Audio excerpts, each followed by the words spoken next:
بسم الله الرحمن الرحيم والطور وكتاب مسطور في رق منشور والبيت المعمور والسقف المرفوع والبحر المسجور إن عذاب ربك لواقع ما له من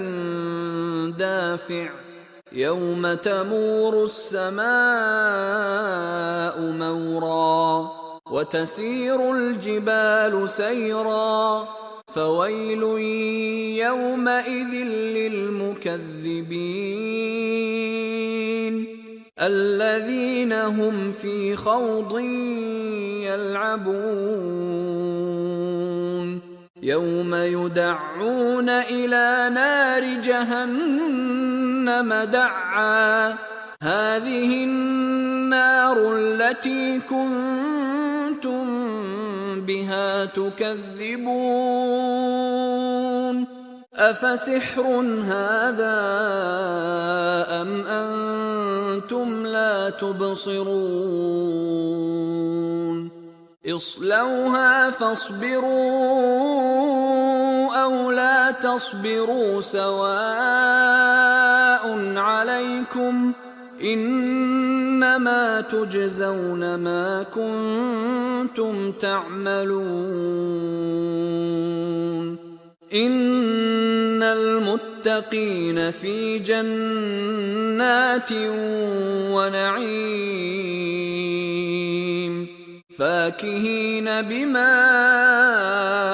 آتاهم ربهم ووقاهم ربهم عذاب الجحيم كلوا واشربوا هنيئا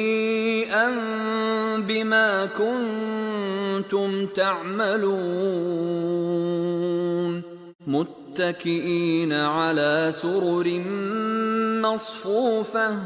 وزوجناهم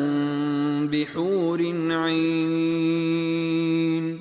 والذين آمنوا واتبعتهم ذريتهم بإيمان ألحقنا بهم ذريتهم وما ألتناهم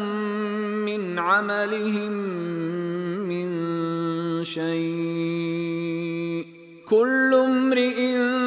بما كسب رهين وأمددناهم بفاكهة ولحم مما يشتهون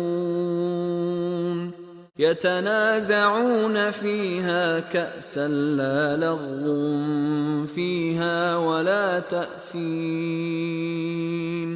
ويطوف عليهم غلمان لهم كأنهم لؤلؤ مكنون وأقبل بعضهم على بعض يتساءلون